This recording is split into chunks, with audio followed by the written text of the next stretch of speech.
சரி. அது சில நேரங்கள்ல இருக்கும். சில நேரங்கள்ல. சரி. வியாழக்கிழமை எல்லாம் ஓடுவோமா? Yes, yes, yes. உசுரா, உசுரா, உசுரா. 9 மணிக்கு சரியா குடுக்கோணும். நான் வீட்டு பாடம் செய்யல. வீட்டு பாடம் நானும் வரவுறேன் செய்ய எட இல்ல. மறந்தே இன்றைக்கு போனேன். அதையும் நானும் யோசிக்கல. நீங்க இது என்ன நான் மறந்தே போனேன். கவிதை கவிதை உண்டல்ல நீங்க அதை நான் சொன்னைக்கு நேரம் இல்லை விடுவோம். சரி பார்ப்போம். வினேச உறவுகள் அனைவருக்கும் விருதான வியாழம் பொழுது மகிழ்வான காலை உற்சாக வணக்கம், வணக்கம், வணக்கம். இந்த நாள் இனிய நாளாக அமைய இந்த நொடி வரைக்கும் எங்களோடையும் பேச ஆரம்பித்து உட்கார வச்ச கடவுளுக்கு மறவாத நினைதனை பகிர்ந்து இன்று அனைத்து நல்ல தினங்களை கொண்டாடிக்கொண்டிருக்கும் எல்லோருக்கும் இனிதர வாழ்த்துக்களையும் கூறியபடியே இந்த மாதத்தை வழி அனுப்பு நாள் இன்று 30ஆம் தேதி. ஓ 4ஆம் மாதம் 2026 மற்றும் ஒரு அழகான மாதம் நாளை பிறக்கவிருக்கின்றது. அதை வாழ்த்தி வரவேற்றபடியே எல்லோருக்கும் மீண்டுமான வணக்கத்தை கூறியபடி வளமை போலவே மும்மத சிந்தனை நேரம், அதனை தொடர்ந்து யோகாசன பயிற்சி, தொடர்ந்து நாங்கள் தொடர்ந்து என்ன செய்வானோம், ஆங்கிலம் கற்போம். இன்று 23 நினைக்கிறேனோ 24 தெரியல. எழுதி 24 வைத்தவர்கள் பார் 23ஆ 4ஆ? 24 போன முறை 23 இருந்தது. 24 இருக்கணும் இன்றைக்கு. அதனை தொடர்ந்து நேற்று விடப்பட்ட பொறிச்சொல் இருக்கு. பொறிச்சொல்லில் தகவல் இருக்கின்றது சிவாஜினி அவர்களது. இளையவர்கள் படைப்புகள் இணைத்தபடியே கவிதை நேரத்துக்குள் இணையெல்லாம். பகுதி 1 இராவஜகரியர்கள், பின்பு நகுலா சிவநாதன் அவர்கள் இணைய காத்திருக்கின்றார்கள். எல்லோருக்கும் வணக்கம். வாருங்கள். தமிழக வணக்கம். உற்சாக வணக்கம் வாணி. மும்மத சிந்தனை நேரத்தில் டேவிட் அந்தனி அவர்கள் உங்கள் சிந்தனையை தாருங்கள். ஆண்டவரே, உமது பேரன்பை என்றென்றும் நான் அறிவிப்பேன் என்கின்றார் சங்கீத ஆசிரியர். பிதாச்சுதன் பரிசுத்தாவியின் பேராலே ஆமேன். இறை புகழ்ச்சி உமக்கே. அன்பு பாமுக உறவுகட்கு எனது காலை வணக்கம். உங்கள் குடும்ப நல உற்சாகத்திற்காக இறைவனை பிரார்த்தித்து கிறிஸ்தவ நற்சிந்தனை வழங்குபவர் பிரான்சில் இருந்து டேவிட். கிறிஸ்தவ நற்சிந்தனை தொடர் 2075 பாஸ்கா காலம் 4ஆம் வாரம் இன்று வியாழன் தினமுமாகும். இன்று திருகவை புனித 5ஆம் பயஸ் அவர்களை நினைவு கூறுகின்றது. அன்பான உறவுகளே, எம்மை பரமனை பாமரனை எம்மை படைத்தவரை நாம் பாடுவோம். வேறொரு ஆசை இல்ல இயேசு ராஜா, உம்மை தவிர, உம்மை தவிர. வேறொரு ஆசை இல்ல இயேசு ராஜா, உம்மை தவிர, உம்மை தவிர. பாதம் பணிந்து நான் உம்மையே தழுவினேன். பாதம் பணிந்து நான் உம்மையே தழுவினேன். வேறொரு ஆசை இல்ல இயேசு ராஜா, உம்மை தவிர, உம்மை தவிர. இருள் நீக்கும் வெளிச்சமே, எமை காக்கும் தெய்வமே. இருள் நீக்கும் வெளிச்சமே, என்னை காக்கும் தெய்வமே. வேறொரு ஆசை இல்ல இயேசு ராஜா, உம்மை தவிர, உம்மை தவிர. வாழ்த்தொலியாக அல்லேலூயா, அல்லேலூயா. இயேசு கிறிஸ்துவே, நீரே நம்பிக்கைக்குரிய சாட்சி. இறந்தோருள் முதலில் உயிர் பெற்று எழுந்தவர். நீர் எம்மீது அன்பு கொண்டு உமது இரத்தத்தினால் பாவங்களிலிருந்து எங்களை விடுவித்தீர். அல்லேலூயா. இன்றைய நற்செய்தியாக புனித யோவான் எழுதிய நற்செய்தியிலிருந்து வாசகம். அதிகாரம் 13, இறை வார்த்தைகள் 16 20 வரை. அக்காலத்தில் சீடர்களின் பாதங்களை கழுவியபின் இயேசு அவர்களுக்கு கூறியதாவது: உண்மையிலும் உண்மையாக உங்களுக்கு சொல்லுகின்றேன், ஊழியன் தலைவனுக்கு மேற்பட்டவன் அல்ல, அப்போஸ்தலனும் தன்னை அனுப்பியவருக்கு மேற்பட்டவன் அல்ல. இதையெல்லாம் அறிந்து அதன்படி நடப்பீர்களாகில் நீங்கள் பேறு பெற்றவர்கள். நான் சொல்லுவது உங்கள் எல்லோரையும் பற்றி என்று. நான் தேர்ந்து கொண்டவர்கள் இன்னார் என்று எனக்கு தெரியும். ஆனால் என்னோடு உண்பவனே என்மேல் பாய்ந்தான் என்ற மறைநூல் வாக்கு நிறைவேற வேண்டும். அப்படி நிகழும் போது நானே இருக்கின்றேன் என்று நீங்கள் விசுவசிக்கும் பொருட்டு நிகழ்வதற்கு முன்னதாக இப்பொழுதே உங்களுக்கு கூறுகின்றேன். உண்மையிலும் உண்மையாக உங்களுக்கு சொல்லுகின்றேன், நான் அனுப்புகின்றவனை ஏற்றுக்கொள்ளுபவன் என்னை ஏற்றுக்கொள்ளுகின்றான், என்னை ஏற்றுக்கொள்ளுபவனோ என்னை அனுப்பியவரையே ஏற்றுக்கொள்ளுகின்றான் என்றார். இது கிறிஸ்து வழங்கும் வாழ்வு தரும் நற்செய்தி. கிறிஸ்துவே உமக்கு புகழ். இன்றைய நற்சிந்தனையாக உண்மையிலும் உண்மையாக உங்களுக்கு சொல்லுகின்றேன். இதை பிரெஞ்சிலே மொழிபெயர்த்தால் வெரித்தே ஒன் வெரித்தே ஜுவிலுதீர் என்று பொருள்படும். அன்பான உறவுகளே, நற்செய்தி என்பது, நற்சிந்தை என்பது கிணற்றிலிருந்து அள்ளப்படும் தண்ணீர் அல்ல, சோற்று பானைக்குள் இருந்து துளாவி எடுக்கப்படும் கஞ்சி அல்ல. ஆகவே நற்செய்தி அறிவுக்கு முன்பதாக எங்களுடைய ஆத்மாவை நாங்கள் ஆத்ம சுத்திகரம் செய்ய வேண்டும். அதற்காக பொறுமையாக இருந்து ஒரு 5 நிமிடம் 10 நிமிடம் நாம் ஜெபிக்க வேண்டும். அப்போதுதான் இறை ஆவியானவர் எங்கள் உள்ளத்திலும் மனதிலும் ஞானத்திலும் புத்தியிலும் விவேகத்திலும் எங்களை அன்பாக வழிநடத்தி செல்வார். அதை நாம் கவனத்தில் கொள்ள வேண்டும். எழுந்த மானத்திலே நாம் நற்செய்தி அறிவித்து விட முடியாது. ஆகவே நாங்கள் எப்போதும் கவனிக்க வேண்டும். நற்செய்தி அறிவிக்கும் குருவானவர்கள் ஒரு பக்கமாக உட்கார்ந்திருந்து அங்கு பாட்டுகள் பாடி உற்சாகப்படுத்தி ஆவியானவரை வரவேற்றுக் கொண்டிருக்கிற நேரத்திலே குருவானவர்கள் ஒரு பக்கத்திலிருந்து ஜெபித்துக் கொண்டிருப்பார்கள். இறை ஆவியானவரை குறித்து, பரலோக தந்தையுடைய சித்தத்தை குறித்து, பரம எங்களுக்காக பாடுபட்ட அந்த கிறிஸ்துவை நினைத்து ஆவியானவருடைய துணையை வேண்டி பிதாச்சுதன் பரிசுத்தாவியின் தெய்வீக வல்லமையை இறங்கி வர வேண்டும் என்று ஜெபிப்பார்கள். அதை நாம் கற்றுக்கொள்ள வேண்டும், தெரிந்து கொள்ள வேண்டும். ஆகவே இயேசுவின் இங்கே சொல்லுகின்றார், இதையெல்லாம் அதாவது அப்போஸ்தலனும் தன்னை அனுப்பியவருக்கு மேற்பட்டவன் அல்லன் என்று சொல்லி சொல்லுகின்றார் இயேசு. ஆகவே இயேசுவின் தலைமத்துவம் பணிபுரிவதில் இருக்கிறது. மெசியா தன்னை துன்புறுத்தும் ஊழியனாக இருப்பதில் உள்ளது. இயேசுவின் அரச மாட்சிமை சிலுவையிலேயே தெரிகின்றது. யார் பெரியவர் என்று தங்களுக்குள்ளே பேசியவர்களிடம் பந்தியில் அமர்ந்திருப்பவரா அல்லது பணிவிடை புரிபவரா என்று கேட்டு, பந்தியில் அமர்ந்திருப்பவர் என்றால் இயேசு இடையில் துணியை கட்டிக்கொண்டு பணிவிடை புரிபவராக இருக்கின்றார் என்று சொல்லி நாங்கள் லூக்கா சுவிசேஷம் 22ஆம் அதிகாரம் 27 காண்கின்றோம். இயேசு நமது தலைவர் என்றால் அவரின் தொண்டர்கள் நாமும் அந்த சேவை மனப்பான்மையுடன் வாழ வேண்டும். காரணம், நாம் குருவுக்கு மிஞ்சிய சீடர்கள் அல்ல. ஒருவேளை இயேசுவின் பாதங்களை நாம் கழுவுவது எளிது. ஆனால் எனக்கு வேண்டாதவரின் காலடிகளை கழுவ தயாரா? இயேசு தன்னை காட்டிக் கொடுக்க இருந்த யூதாஸின் காலடிகளை கூட கழுவினார். இதை நாம் புனித வியாழன் என்று செய்யும் வெற்றி சடங்காக மட்டுமல்லாமல் அன்றாட வாழும் முறையாக நாம் கற்றுக்கொள்ள வேண்டும். வாழ்வென்றால் இன்பம் இருக்கும், துன்பம் இருக்கும். பாதை என்றால் மேடு பள்ளம் இருக்கும். பாதையை பார்த்து இட்டு வைக்கணும், நம்பிக்கையை நெஞ்சில் நட்டு வைக்கணும் என்றது ஒரு கவிஞனின் வரிகள்.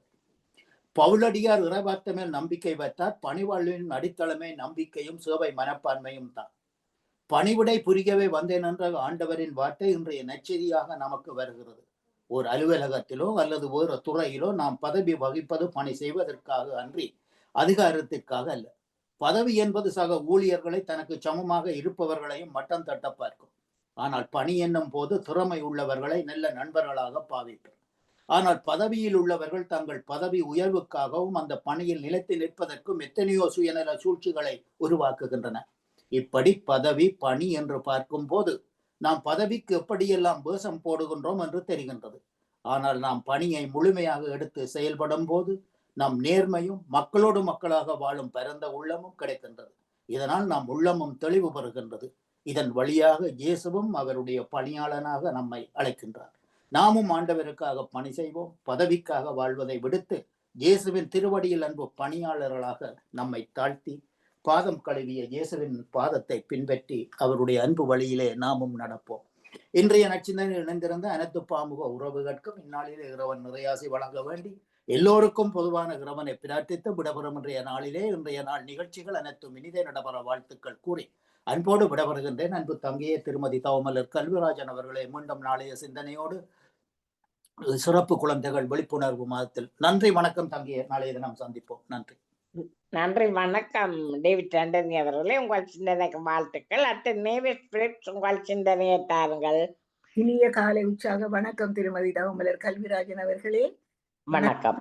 ஆமுக உறவுகளுக்கும் திருமதி நடாமுகன் வாணிமுகன் அவர்களுக்கும் நச்சிந்தனை வழங்கியவருக்கும் வழங்க இருப்பவர்களுக்கும் கேட்டுக்கொண்டிருக்கும் உறவுகளுக்கும் என்னுடைய இனிமையான காலை வணக்கத்தை கூறிக்கொண்டு அமைதியான இந்த நாளை எங்களுக்கு தந்த இறைவனை வாழ்த்தி போற்றி வணங்கிக் கொண்டு என்னுடைய நச்சிந்தனை தொடரின்று 1992 என்றும் கூறிக்கொண்டு இன்றைய இறை வார்த்தையின் சிந்தனையாக, வாழ்க்கையில் பிரச்சினை சூழ்ந்துள்ள இடங்களையெல்லாம் ஓர் ஆய்வு எடுத்தால் பெரும்பாலும் அதன் அடிப்படை காரணம் நீயா நானா என்ற போராட்டம்தான். நான் யார் என்ற என் குறிக்கோள் என்ன, என் தகுதி என்ன, என் கடமை உரிமை என்ன என்ற தெளிவு இல்லாமல் ஏற்படும் குழப்பம். தலைவனிடத்தை தொண்டன் ஆசைப்படுவது, அபகரிப்பது, மனைவி கணவனிடத்தில் இருந்து நிர்வாகம் செய்ய முற்படுவதுதான் குடும்பத்தில் குழப்பம். ஒரு அதிகாரி ஆட்சியாளரிடத்தில் அமர ஆசைப்பட்டால் விபரீதம்தான். வாங்கியவன் கொடுத்தவன் மீது பாய்வதும் இதே குழப்பம்தான். இதைத்தான் இன்றைய நற்செய்தியில் இயேசு பணியாளர் தலைவரை விட பெரியவர் அல்ல, தூது அனுப்பப்பட்டவரும் அவரை விட பெரியவர் அல்ல என்கின்றார். இத்தகைய குழப்பங்களாய்த்தான் இன்று காட்டி கொடுப்பதும் முதுகில் குத்துவதும் அதிகம் நடைபெறும் ஒரு செயலாகும். என்னோடு உண்பவனே என்மேல் பாய்ந்தான் என்று தன்னை காட்டிக் கொடுக்க இருந்த யூதாசை இயேசு இங்கு சுட்டி காட்டுகின்றார். தன் நிறைகுறை, திறமை, பலவீனம் இவற்றை முழுமையாக அறிந்து கடவுள் தந்தவற்றில் நிறைவடைந்து மகிழ்ந்து வாழும் வாழ்க்கைதான் நிம்மதியான வாழ்க்கை. தன்னிடம் இல்லாத ஒன்றுக்காக ஆசைப்பட்டு இருப்பதையும் இழக்கும் பரிதாப நிலைக்கு நாம் ஆளாக கூடாது.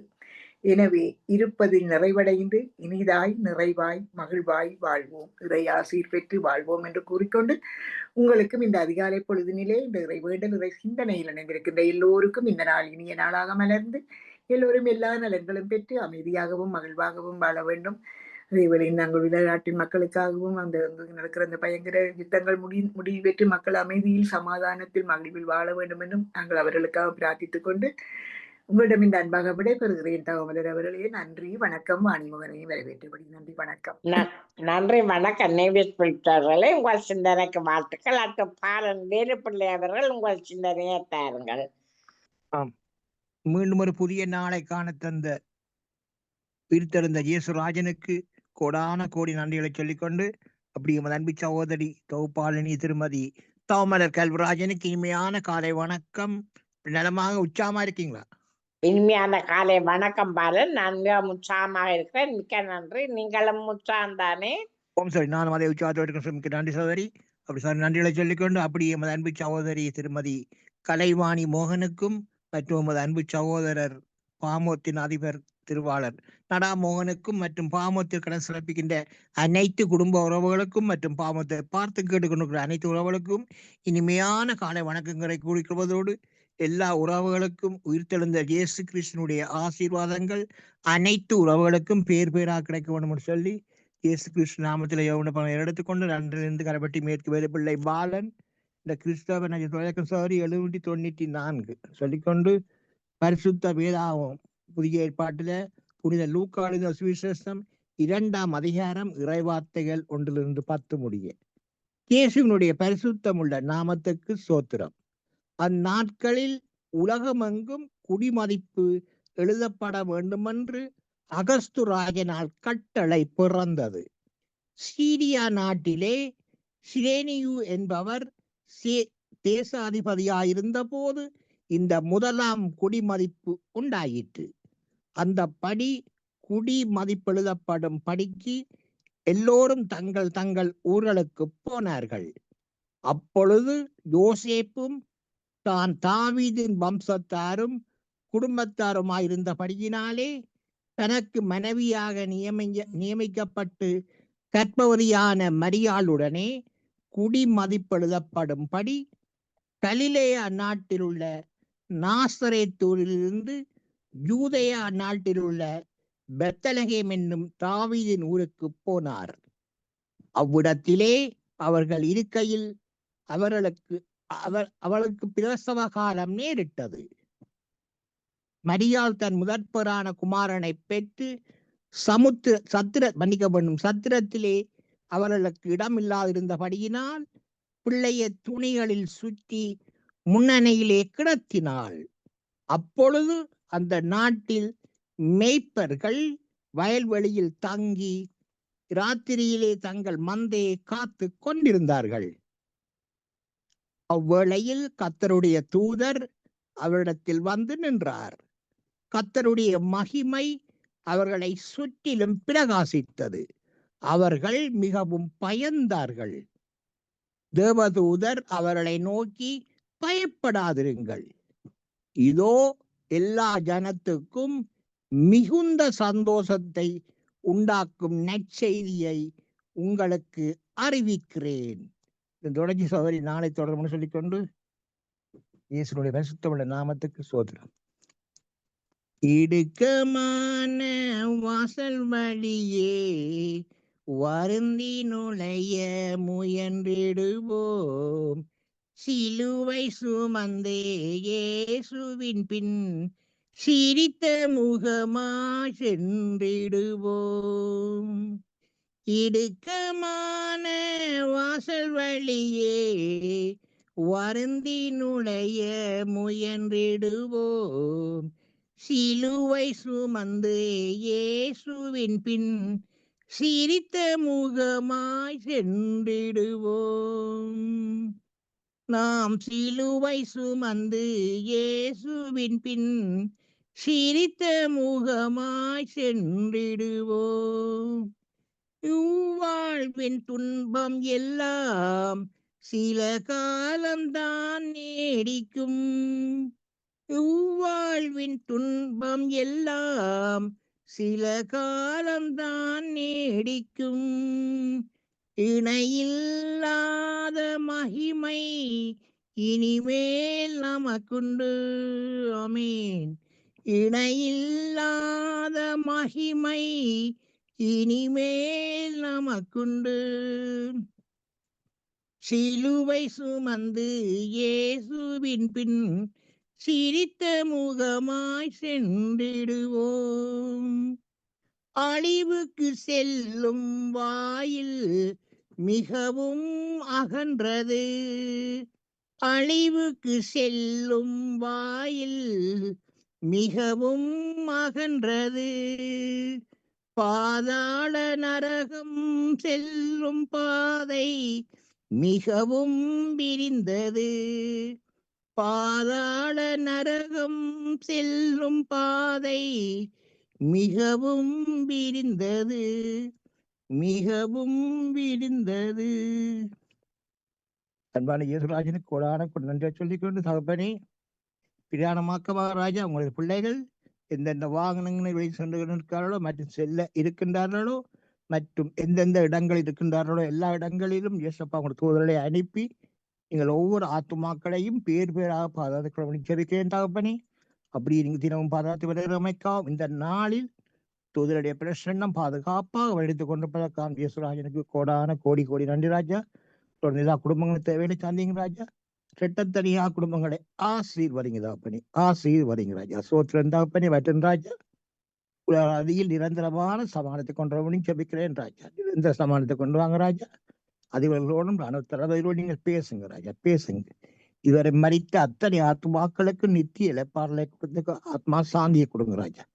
ஆத்மாவுக்கு சாந்தியை கொடுங்க தகப்பனே. குடும்பங்களை ஆட்டி தேட்டி அரவணைங்க, ஆறுதல் படுத்துங்க ராஜா, ஆறுதல் படுத்துங்க. சோத்திரன் தகப்பனே, தகப்பனே, பாமோத்தில் அதிகளோடு இருக்கிற சகலவற்றையும் அனுதினமும் அவர்களை ஆசீர்வதித்து அவர்களை பலப்படுத்தி அவர் செல்லுமனமெல்லாம் கூடவே இருந்து அணுவினாடி அவர்களை கூடவே இருந்து பாதுகாப்பா அவர்களை சொல்லி இயேசு கிறிஸ்து நாமத்திலே ஜெபத்தை எடுத்துக்கொண்டு விடவர. நன்றி, வணக்கம். நன்றி, வணக்கம். பாலன் வேலு பிள்ளை அவர்களே, உங்கள் சிந்தனைக்கு வாழ்த்துக்கள். அடுத்து ராஜினி அல்போன்ஸ் அவர்கள் உங்கள் சிந்தனையை தாருங்கள். வணக்கம் வாணி அவர்களுக்கும் வணக்கம், தவமிழர்களுக்கும் வணக்கம், அனைவருக்கும் வணக்கம். வணக்கம்.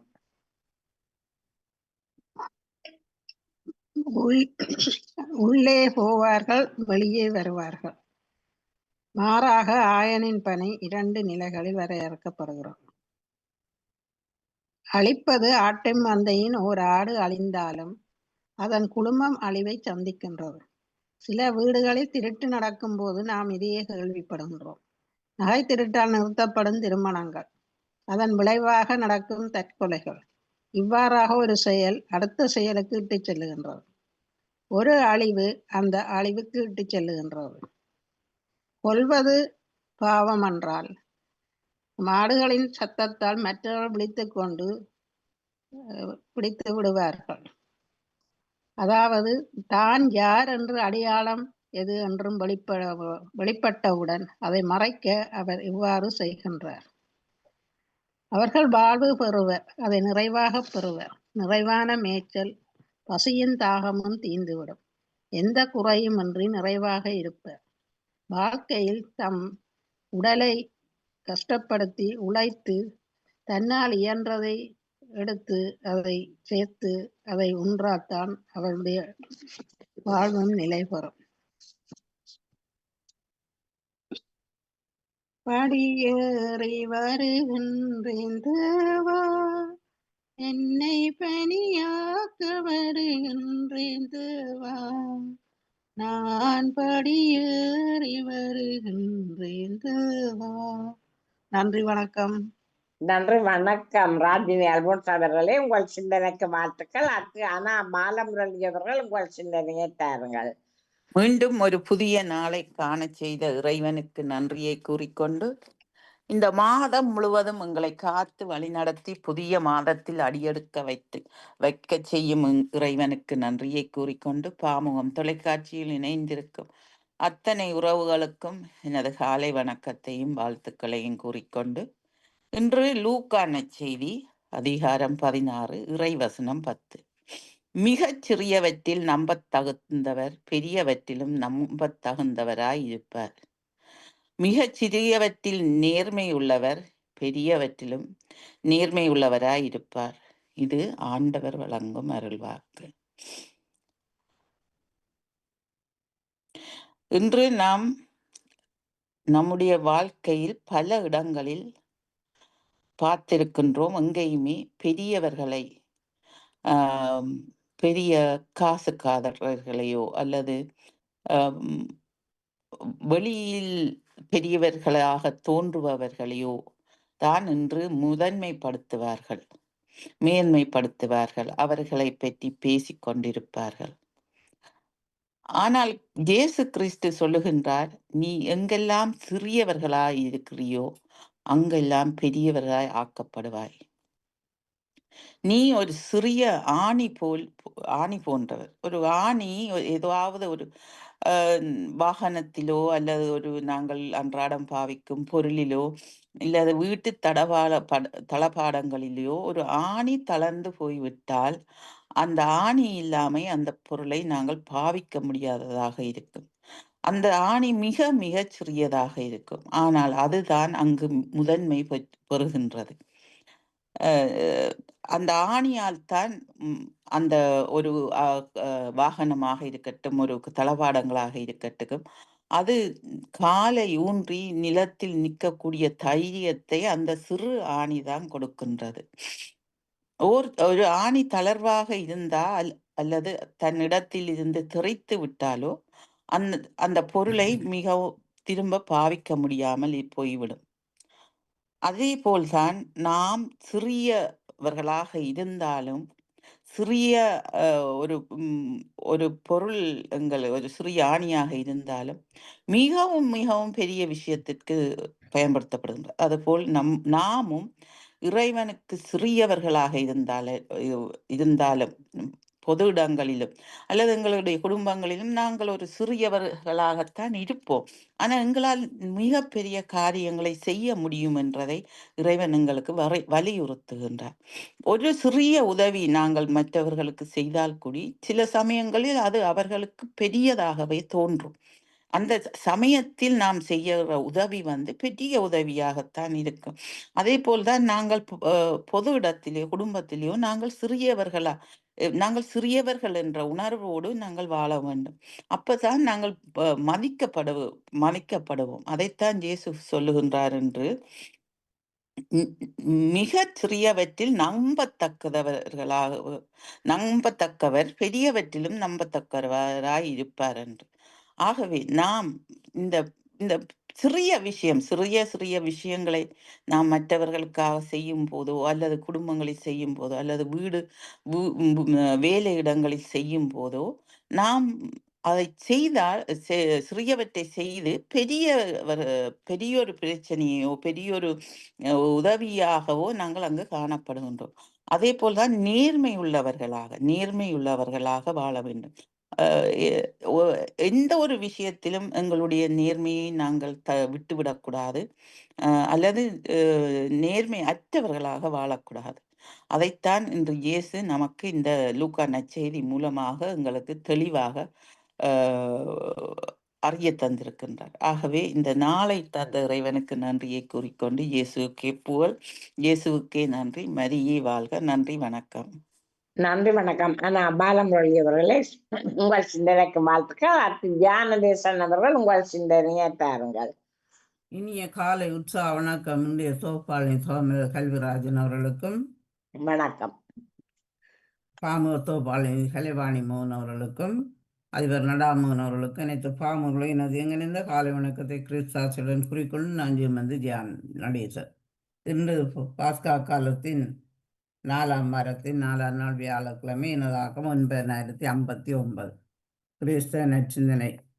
ஆண்டவரே, உமது பேரன்பை என்றென்று நான் அறிவிப்பேன்.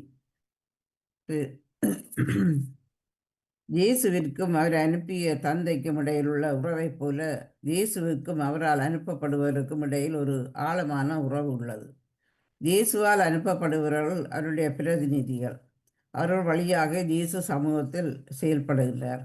இயேசுவின் வார்த்தை தான் அவரால் அனுப்பப்படுபவர் வழியாக சமூகத்தில் ஒலித்து கொண்டு இருக்கின்றன.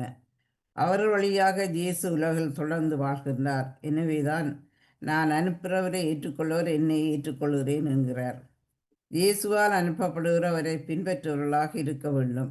இதை உணராமல் சுயநலத்தால் தூண்டப்பட்டு செயல்படுபவர்களையும் எதிர்சாட்சி சொல்லுவர்களாகவும் ஒரு சிலர் இருக்க வாய்ப்புண்டு என்பதை இன்றைய நற்செய்தி சுட்டி காட்டுகின்றது.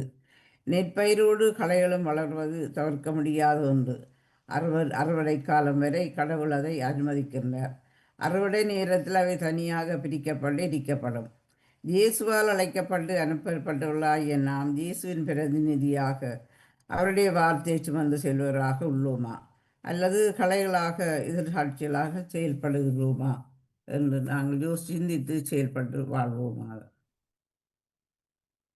தாயாக அன்பு செய்யும் என்னுயிர் நீதானையா, சீயாக நம்பி வந்தோம் வாழ்வில் ஒளியேற்றவா. உன்னன்பு சாரலில் நினைந்தாலே போதும் இன்னல்கள் நீங்கிடுமே. சுவாச காற்றில் கலந்தாலே போதும் என் வாசல் அடைந்திடுவேன். நான் என்றும் உன் சாயல் தானே, உன் கோயில் குடிகொள்ள நீவா. தாயாக அன்பு செய்யும் என்னுயிர் நீதானையா, சீயாக நம்பி வந்தோம் வாழ்வில் ஒளியேற்றவா. நன்றி, வணக்கம். தமிழர் கல்விராஜன் அவர்களே. நன்றி, வணக்கம். தியானதேசன் அவர்களே, உங்கள் சிந்தனைக்கு வாழ்த்துக்கள். அடுத்து வஜிதா முகமது அவர்கள் உங்கள் சிந்தனையை தாருங்கள். வணக்கம் அக்கா. வணக்கம். வணக்கம். நலமாக இருக்கின்றீர்கள் தானே? நலமா இருக்கிறேன் வஜிதா, நன்றி. நீங்களும் நலம் தானே? ஆமாம், நன்றி. அனைவருக்கும் சிறப்பான வாழ்த்துக்களை குறிக்கொண்டு எனது சிந்தனையாக இஸ்லாமிய மார்க்கம் கூறும் போதைப் பொருள். இப்ப ஒரு மனிதன் என்பவன் பலவீனமாகத்தான் மனிதன் படைக்கப்பட்டிருக்கின்றான். எந்த நிலையிலும் அவன் தவறு செய்யக்கூடியவனாக இருக்கின்றான். ஒரு மனிதன் என்பவன் தவறு செய்யக்கூடியவனாகத்தான் இருக்கின்றான். நாம யாரும் சொல்ல முடியாது நான் தவறு செய்யல, நான் இப்படித்தான் இருக்கிறேன் என்று சொன்னால் அது அவர்கள் இறை தூதர்களாக ஒரு படைப்பாகத்தான் இருக்க வேண்டும். நான் ஒன்றும் செய்ய மாட்டேன், சரி நானும் இப்படி செய்யறேன், அவங்கதான் செய்யறாங்கன்னு நாங்க சொல்லிட்டு கடந்து போக முடியாது. தெரிந்தோ தெரியாமலோ தவறு செய்யக்கூடியவன் தான் மனிதன். அதுல என்னன்னு சொன்னா இஸ்லாமிய மார்க்கத்தில் பாவங்கள் இரண்டாக பிரிக்கப்படுகின்றது. பெரும் பாவம், சிறு பாவங்கள் என்று சொல்லப்படுது. அந்த பெரும் பாவங்கள் என்பது எப்படி என்று சொன்னா தவறான தொழில், முதலாவது இணை வைத்தல். இஸ்லாமிய மார்க்கத்தில் இருப்பவர்கள் இறைவனை தவிர யாரையும் வணங்கக்கூடாது என்கின்றது இது இருக்குது. அவர்கள் அந்த இறைவன் மட்டும் அல்லாவை தவிர யாரையும் வணங்கக்கூடாது, பெற்றோர்களை கூட வணங்கக்கூடாது என்று சொல்லப்படுகின்றது. அதுக்கு இணை வைத்தல் என்று சொல்லப்படுகிறது. அடுத்தது தவறான தொழிலாக செய்யக்கூடிய ஆணும் பெண்ணும். அடுத்தது பெற்றோர்களை நோவினை செய்வது செய்யப்படுகிறது. வட்டி, சூனியம் செய்தல், சாத்திரம் பார்த்தல், பொய்ச்சாட்சி கூறுதல், சபித்தல், சூதாட்டம் போன்றவைகள் பெரும் பாவங்களாக கூறப்படுது. சின்ன சின்ன பாவங்கள் என்று பார்த்தோம் என்று சொன்னா ஒராக்களுக்கு நாங்க தெரியாம செய்வோம் சில பாவங்கள், ஒரு சண்டை பிடிக்கக்குள்ள பேசுவோம், அப்படியெல்லாம் செய்யறது சிறு பாவங்களாக கருதப்படுகின்றது. அந்த பெரும் பாவங்களில் ஒன்றுதான் போதைப்பொருளாக கடத்தப்படுகின்றது. இப்ப போதைப் பொருள்ல இப்ப பார்த்தோம்னு சொன்னா எங்களோட தாயகத்துல பார்த்தோம்னா இந்த உலகத்துல பார்த்தோம்னா அது ஒரு நவீன வியாபாரமாக கொண்டு வரப்பட்டிருக்கிறது. என்ன செய்யறதுக்கு முக்காடி கொண்டிருக்கின்றார்கள், உலகமே முக்காடி கொண்டிருக்கு. அதுல பாதிக்கப்பட்டிருப்பது எமது தாயகத்தில மிகவும் பாதிக்கப்பட்டிருக்கின்றார்கள். சமூகங்கள், மார்க்கங்களை தவிர அனைவரும் அதில் பாதிக்கப்பட்டிருக்கிறார்கள். அதில் இளையவர்கள் மட்டுமில்ல, சிறுவர்கள், வயதானவர்கள் எல்லோரும் இந்த போதைப் பொருளில பாதிக்கப்பட்டிருக்கிறார்கள். அதிலிருந்து எப்படி வெளியே எடுக்கிற என்று சொல்ல முடியாமல், அந்த பிடியில் இருந்து மக்களை விடுவிப்பது எப்படி என்று தெரியாமல் எங்களோட சமூகத்துக்கு முன்னால் மாபெரும் ஒரு சவாலாக இந்த போதைப் பொருள் வந்து கிடக்கின்றது, குவிந்து கிடக்கின்றது. அதுல மார்க்க தலைவர்கள் கூட இப்பொழுது அதுக்குள்ளுக்கு நுழைந்திருக்கிறார்கள் என்பது ஒரு அருவருக்கத்தக்க விடயமாக இருக்கின்றது. அதுல இருந்து எப்படி நாங்கள் இவர்களை தப்பித்துக் கொள்ளலாம் என்கின்ற ஒரு பிதுங்கி நிற்கின்ற நிலைமையை தான் பார்க்கக்கூடியதாகுது. இதுக்கு சட்டங்கள் வகுக்கப்பட்டிருக்கிறது. பல நாடுகள்ல சட்டங்கள் இருக்கிறது. ஆனால் அந்த சட்டத்தில் இருக்கிற ஓட்டைகளை எல்லாம் நாங்க அடிச்சு போட்டு நாங்க காசை கொடுத்து இல்ல பொய்யில சொல்லி கொண்டு வெளியால வந்து விடுகின்றோம். ஒன்று சொல்லிக் கொடுவோம், ஒரு சட்டத்தை நிறைவேற்ற போது முடியாத மனித உரிமை என்று சொல்லி அதையும் தடை செய்து விடுகின்றோம். ஆனால் இஸ்லாமிய மார்க்கம் என்கின்ற ஷரியத் சட்டம் அதை தடை செய்கின்றது. ஷரியத் சட்டம் என்ன? மதுபானத்துக்கு, போதைப் பொருளுக்கு அந்த சட்டம் கடுமையாக இருக்கின்றது. அதுல வீட்டுக்குள்ள தெரியாம ஒரு கணவன் அந்த போதைப் பொருள்ல, பெண் போதைப் பொருளாக கடமையில இருக்கிறார் என்று சொன்னால் அதை அந்த கணவன் மனைவி அந்த குடும்பத்தில முதல் படியாக அந்த கணவனை தள்ளி வைக்க சொல்லப்படுகின்றது, மனைவியை தள்ளி வைக்க சொல்லுகின்றது. அவர்கள் அந்த குடும்ப உறவில் இணைவது, உடல் ரீதியான அந்த இன்பத்திலிருந்து அவர்கள் 2 வரையும் பிரிக்கும்படி சொல்லுகின்றது, கணவன் மனைவி. அதன் மூலமாக உருவாகிற சந்ததிகள் அது நல்ல முறையில் இல்லாத ஒரு குழந்தையாக வளர்க்கப்படும் என்று தடை செய்யப்படுது. அந்த போதை மூலமாக கிடைக்கின்ற குழந்தை ஒரு சமூகத்துக்கு அது சைத்தானின் மூலமாக உருவாக்கப்படுற குழந்தை என்று இஸ்லாமிய மார்க்கம் வலியுறுத்தி கூறுகின்றது. அதனால அந்த அந்த கணவன் மனைவி அந்த ஏற்படுகின்ற உறவின் போது நாங்கள் ஒதுக்கி அப்படி நல்ல நிலையில் தான் அந்த குழந்தையை உருவாக்க வேண்டும் என்று இஸ்லாமிய மார்க்கம் கட்டாயமாக வலியுறுத்துகின்றது. அதே போல தொழுகையில் கூட்டு தொழுகையா இருக்கட்டும், தனித்தொழுகையாக பூதையோடு அந்த தொழுகையில் ஈடுபடக்கூடாது என்று தடப்படுகின்றது.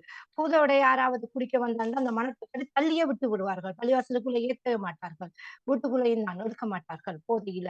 அதெல்லாம் நாங்க அப்படி செய்யாம இருக்கிறார்களா என்று அதை குறைப்பதற்கான வழிகளாகத்தான் இருக்கின்றது. இப்ப இந்த அல் குர்ஆன் மதுபானத்தை ஆரம்பத்தில் நேரடியாக தடை செய்யப்படுகின்றது. இப்ப ஆரம்ப காலத்தில் பாத்தீங்கன்னு சொன்னா சவுதி அரேபியாவில் தான் இஸ்லாமிய மார்க்கம் ஆரம்பமாக தொடங்கப்பட்டது. அந்த நேரத்துல அரேபிய மக்கள் ஜாஹிலியா காலம், அறியாமை காலத்தில் இருந்தார்களாம்.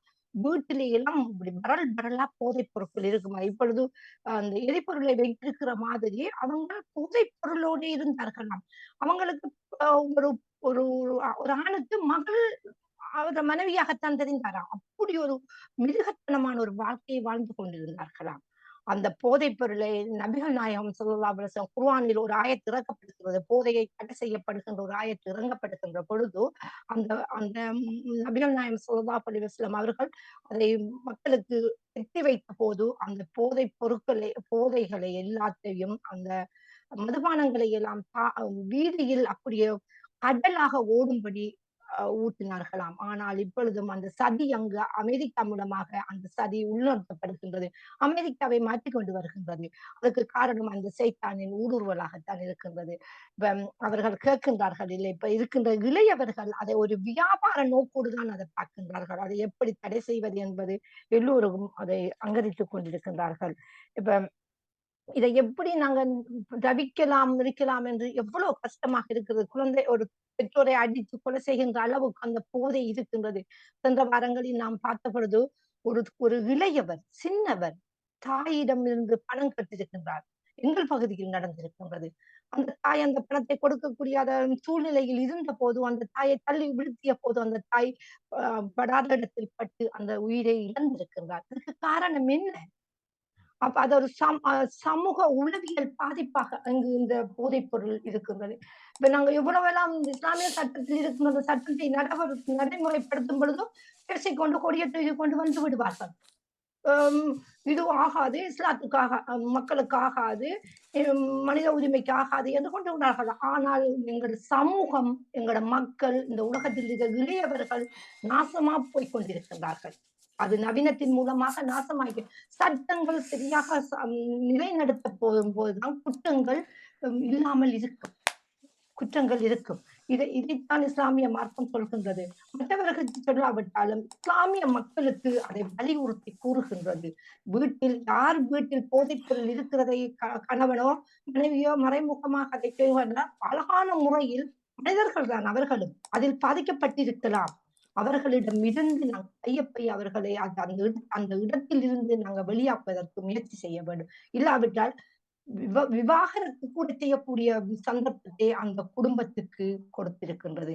இப்படியான இந்த சட்டத்தில் இருந்து நாங்கள் மீளாவிட்டால் எங்களோட சந்ததிகளை தொலைத்து விட்டோம். உதாரணமாக இதை நான் இந்த இடத்தில் பதிவு செய்ய வேண்டியவளாக இருக்கின்றேன். என்னன்னு சொன்னால், ஆரம்ப காலத்தில் நமது நாட்டில் போர் நடந்து கொண்டிருக்கும் பொழுது சட்டங்கள் அங்கு ஒரு பகுதியினர் அவர்கள் என்னவாக இருந்தாலும் அந்த அந்த சட்டத்தில் அந்த தலைவர் அந்த சட்டங்களை சரியான முறையில் அமல் நடத்தியிருக்கும் பொழுது எமது தாயகத்தில் எமது பகுதிகளில் உதாரணமாக வடக்கு கிழக்கிலும் வாழ்கின்ற அந்த இளையவர்கள் இந்த அளவுக்கு பாதிக்கப்படவில்லை. அதுக்கு காரணம் அந்த சட்டத்தை அந்த தலைவர் அந்த சட்டத்தை தலைவர் சொல்கின்ற ஒருவர் அதை சரியான முறையில் நடைமுறைப்படுத்தியிருந்தார். கொலை செய்திருந்தார்கள், இல்லை தண்டனை கொடுக்கப்பட்டிருந்தார்கள். அப்படி அந்த சட்டங்கள் இருந்த போது அந்த சமூகம் நல்ல முறையில் வாழ்ந்து கொண்டிருந்தது. சட்டங்கள் கடுமையாக்கப்பட வேண்டும். அதை நாங்கள் இப்படி பேசிக்கொண்டு போயிருந்தோம் என்று சொன்னால், மனித உரிமை என்று பேசிக் கொண்டிருந்தால் எங்களை தொலைத்து விட்டு இதுதான் நட்பு என்று கூறிக்கொண்டு விடைபெறுகிறேன். நன்றி, வணக்கம். நன்றி, வணக்கம். பஜிதா மோமெண்ட் அவர்களே, உங்கள் சிந்தனைக்கு வாழ்த்துக்கள். இன்று கிறிஸ்தவ சிந்தனை தந்த டேவிட் ஆண்டனி அவர்கள், பாலன் வேலுப்பிள்ளை அவர்கள், நேவிஸ் பிரைட்ஸ் அவர்கள், ராஜினி அல்போன்ஸ் அவர்கள், அனா பாலமுரளி அவர்கள், நடேசன் அவர்கள் கிறிஸ்தவ சிந்தனை தந்தார்கள். இஸ்லாமிய சிந்தனை தந்த பஜிதா மோமெண்ட் அவர்கள் அனைவருக்கும் வாழ்த்து கூறியபடி மாணி விடபெறுகிறேன். நீங்கள் தொடருங்கள். நன்றி, வணக்கம். நன்றி, வணக்கம். நன்றி, வணக்கம். நமக்கு வருகின்றது சிந்தனை நேரம். தமிழக மற்ற எல்லோருக்கும் நன்றி, வணக்கம். வாணி, நான் ஒரு மெசேஜ் ஒன்று தரேன். இந்த அல்சன்